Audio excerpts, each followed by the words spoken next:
TDP Janasena కూటమి అభ్యర్థుల తొలి జాబితా విడుదలైంది.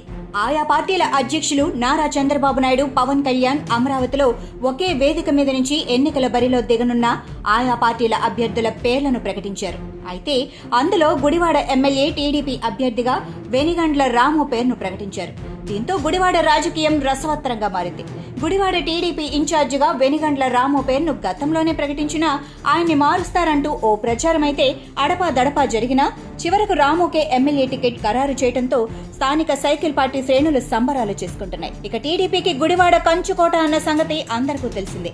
అలాంటి గుడివాడను కొడాలి నాని అంటేనే గుడివాడ, గుడివాడ అంటేనే కొడాలి నాని అన్నట్లుగా స్థానిక రాజకీయాన్ని ఈ మాజీ మంత్రి మార్చేశారని, అలాంటి వేళ వెనిగండ్ల రామును చంద్రబాబు బరిలోకి దింపటం ద్వారా గుడివాడలో కొడాలి నాని రాజకీయానికి చెక్ పెట్టనున్నారన్న ఓ చర్చ అయితే పొలిటికల్ సర్కిల్లో చాలా ఆసక్తికరంగా జరుగుతోంది. గత ఎన్నికల వేళ అంటే 2019 ఎన్నికల్లో ఫ్యాన్ పార్టీ గెలుపు కోసం ఆ పార్టీ అధ్యక్షుడు వైఎస్ జగన్ కొత్త క్యాస్ట్ ఈక్వేషన్స్ తో ముందుకు వెళ్లారని, ఇంకా క్లారిటీగా చెప్పాలి అంటే నాడు సింగనమల, చిలకలూరిపేట, తాడికొండ, కళ్యాణదుర్గం నియోజకవర్గాల్లో ఈ ఈక్వేషన్స్ తోనే పార్టీ అభ్యర్థులను ఆయన గెలిపించుకున్నారని, దాంతో ఆ ఎన్నికల్లో ఫ్యాన్ పార్టీ గెలుపు నల్లేరు మీద నడకే అయిందని సదరు సర్కిల్లో ఓ చర్చ హల్చల్ చేస్తోంది. దాదాపుగా ఇదే ఈక్వేషన్ ను ఈసారి గుడివాడలో చంద్రబాబు అమలు చేస్తున్నారని, అందులో భాగంగా వెనిగండ్ల రామును బరిలో దింపినట్లు తెలుస్తోంది.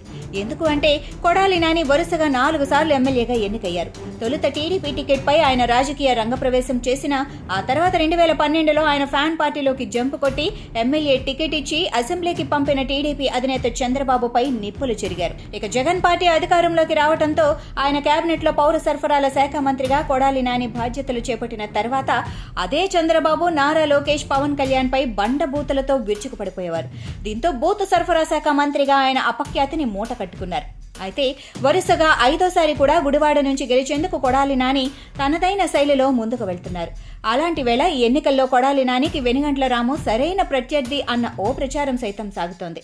అదే కాక గుడివాడ నియోజకవర్గంలోని అన్ని మండలాల్లో ఇప్పటికే పలుమార్లు వెనిగండ్ల రాము పర్యటించారని, అలాగే అక్కడి ప్రజల సమస్యలు తెలుసుకుని వాటిని తనదైన శైలిలో పరిష్కరిస్తూ ముందుకు సాగుతున్నారని, అయితే రానున్న అసెంబ్లీ ఎన్నికల్లో గుడివాడలో వెనిగండ్ల రాము సారథ్యంలో టీడీపీ జెండా రెపరెపలాడితే మాత్రం కొడాలి నాని శాశ్వతంగా రాజకీయ సన్యాసం తీసుకున్నట్లేనన్న ఓ చర్చ అయితే పొలిటికల్ సర్కిల్లో వాడి వేడిగా కొనసాగుతోంది. మరి చంద్రబాబు ప్రయోగిస్తున్న ఈ రామబాణం కొడాలి నానిపై ఎంతగా పనిచేస్తుందనేది తెలియాలి అంటే మాత్రం ఎన్నికల ఫలితాలు వెలువడే వరకు వేచి చూడాల్సిందేనని సదరు సర్కిల్లో ఓ చర్చ అయితే హాట్ గా సాగుతోంది.